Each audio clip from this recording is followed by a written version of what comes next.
Hello everyone and welcome to this video. As you may or may not recall, in the last segment we installed the CPU, and now it's been a while since the last recording, and my cat has formed herself into a ball of lint in the corner, so you may all enjoy her sleeping again.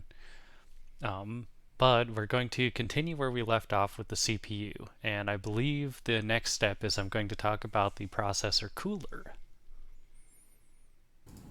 And if you ever have to, you'll see in a second here, this is the underside of your cooler, right? You'll see there's kind of some gray goop in the center there. That is going to go onto the CPU to essentially eliminate air gaps. That way, the cooling will be, well, functional. Without it, it would be useless. But if you ever have to take this thing out of here, if you ever have to take the cooler off, and it looks like the cooler's going to screw into existing brackets, but if you ever have to take the cooler off of the CPU to change the CPU or whatever the heck you want to do, try to do it warm, because this goop here will kind of cling to the CPU if it's cold, and you can get into a position where you rip the CPU out of the socket, and then God only knows what happens. I've done that once, and fortunately it was fine, but you can lose pins and all sorts of stuff in the socket. So the next thing that I feel like doing,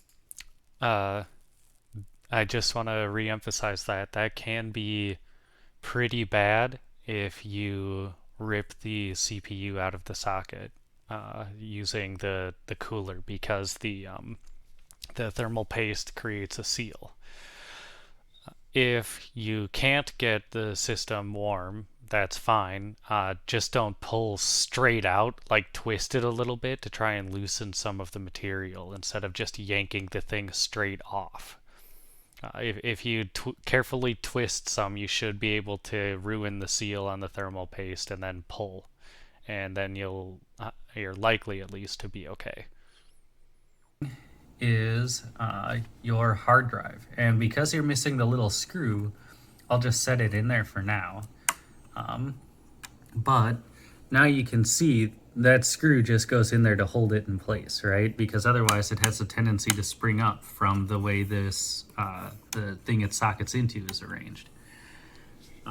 And the graphics card, just so you can see what I'm talking about here, I'm not going to mount it right now, but the graphics card, if I were to mount, graphics cards all look wildly different from one another, and you can get some that look just totally unalike but are actually underneath the same card. And that's because of the cooler design. As the years have gone on, the cooler designs have gotten bigger and more unique. So you'll be able to tell sometimes what card it is by looking at the cooler design, but usually you just sort of have to translate that cooler into an actual model of card to know what you're looking at. It would go in this slot there with the silver out. I guess for reference, I think that graphics card is it's an RTX 2060, I believe. Line just above the hard drive, and so it would basically just slot in, kind of like this, right, from the top down, and it would line up with probably these top two slots on your case, which I will be pulling apart. And I'll give you the extra brackets, but I don't know if they're actually going to be replaceable. We'll find out when I get it apart. Okay, so dealing with the cooler, looks like it might not be very fun. They've got a somewhat odd mounting mechanism. Like, this isn't an aftermarket cooler. This cooler, right, shipped with your processor. It has the damn. Not every processor will ship with a cooler, just so you're aware. If you're buying parts, you'll want to make sure you're aware of that. And even if it does ship with a cooler, it may not be adequate to actually cool the processor under a very high load. So again, you'll just want to pay attention to that and do some research. In this case, I did research ahead of time and knew it would be fine. AMD logo on it. And yet, the AMD, you're welcome for the fingers, the AMD motherboard I'm using has these things already screwed into it in my way. I assume basically just to piss me off, because I can't come up with another reason that they would be value added. So give me just a second here. Sometimes if you take these apart, there's a bracket on the back of the motherboard that will come off, and it looks like this one does have that bracket. So if you just leave it set down and don't muck with it, you should be able to get this off without I'm gonna have to set the camera down. There. You should be able to get this off without the or without having to like screw around with that back plate that I showed you, because otherwise that back plate can fall off and end up who knows where. And if that ends up off in the middle of nowhere, like in down the back of your case or something weird, it can end up being pretty hard to reattach. So generally I just take it out right now and get whatever I'm using to cool the CPU, just get that mounted right away. And that also gives you a relatively safe place to hold on to the motherboard without like rubbing up against pins on the back of it or anything weird like that. And before I take this fully apart here, I'm on the last screw. You can already see the bracket in the top is missing, and I pulled it off and it's off to the side, and that's the last screw. So then these just come off. And they do have some coolers will use the clips that were on the brackets, right? That little protrusion there.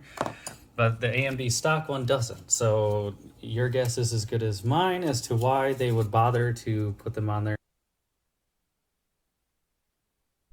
I haven't looked into this since, but I still have no idea why AMD designed them this way. I wonder if it's just a legacy thing from older products, or who knows, maybe they had 100 million of those little plastic clips in stock from before and they didn't want to change it. I genuinely don't know. In the first place. And because AMD is also apparently a whole bunch of trolls, I'll set the screwdriver down. They also, you see that it's kind of the mounting holes, those 4 black points here are going to go into the 4 black points around there, but it's kind of narrower, right? So this way would work, and this way would work, but this way wouldn't, right?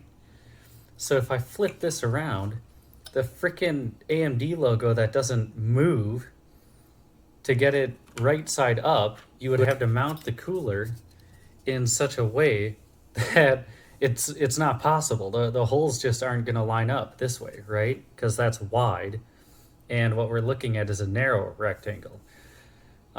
So I guess they're just a whole bunch of dicks, and that's never going to line up. I like the Ryzen CPU lineup. I think it's very interesting how it's designed. I stand by my statements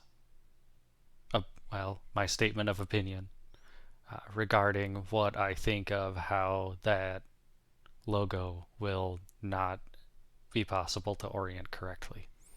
But I often do this before I do the RAM in a situation like this, right? Because the RAM is going to go right here. I often do this before I do the RAM because sometimes the RAM gets in your way if it's already in there, and installing RAM is pretty straightforward. Also, this stuff here is called thermal paste. eventually you'll need to replace it like years from now, right? But if, like, say 2 years from now, we have to change your processor for whatever reason, I don't think it'll happen, but I don't know. If we pretend that it does, um, we'll probably have to replace the thermal paste too, because if it's on for a while and then you have to, pull it apart and try to put it back on, it will cool worse. If I do that today, if I install this thing 5 times today, it'll be just fine because the thermal paste is runny enough.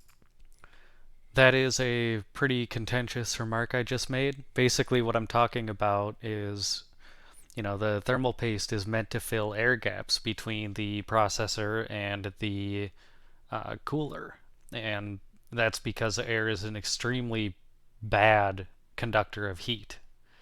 So it's best to fill that gap with something else if there is any gap, and some mount better than others. In this case, both the cooler and the processor are relatively smooth, but it's impossible to get perfect. So that's where thermal paste comes in. Well, if you decide to take it apart and put it back together a bunch of times, it may not seal correctly anymore.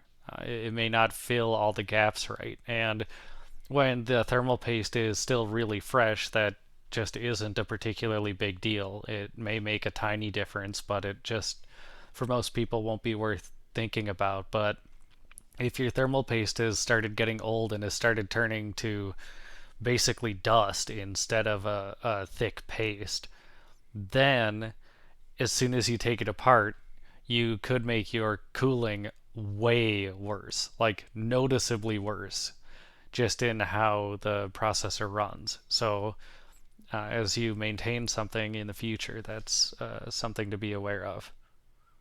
Yet, but as it starts to turn to dust over the course of years and years, um, it will form a worse seal if you pull it apart and try to put it back together. Um, Thanks for repeating that past me. I'm not aware of any advantages to mounting this in any particular orientation, so you're just gonna get whatever the hell strikes me. Yeah. I'm gonna do it the other way to make sure it clears the RAM. I wasn't going to, but then I changed my mind.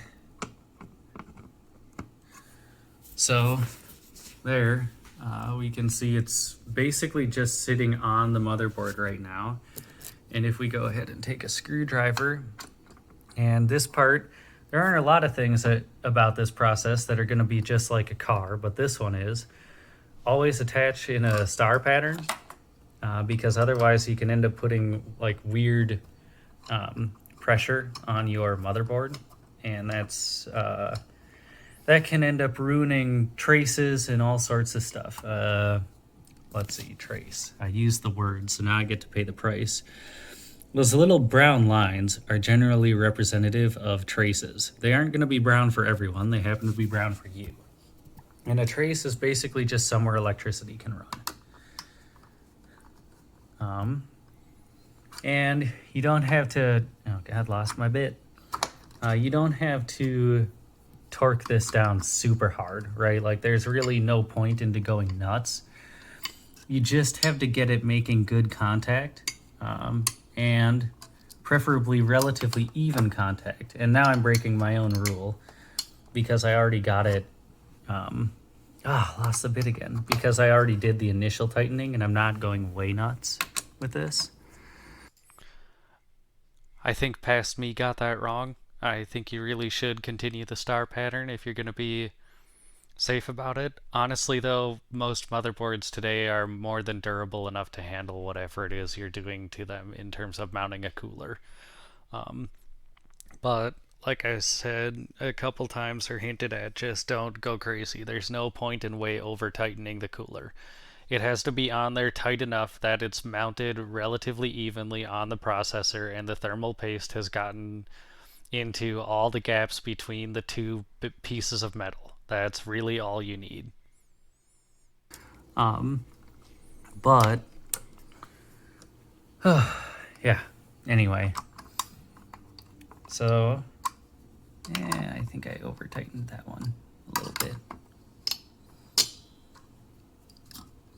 So then just give it a little bit of motion to make sure it's on there very securely, which this one appears to be. I don't feel that any corners are loose, although I'm doing this one-handed, so I'll double check. Okay. I highly recommend using two hands when building a computer. If that's not an option for you, I understand. So now I'll do the RAM. Alright, before we do the RAM, I think I'm going to save that for the next video. This has been long enough. So next time will be RAM and who knows what else. Eventually here we'll get to a point where I'm putting it into the case, so maybe that'll be what happens after RAM. And I will see all of you in the next one.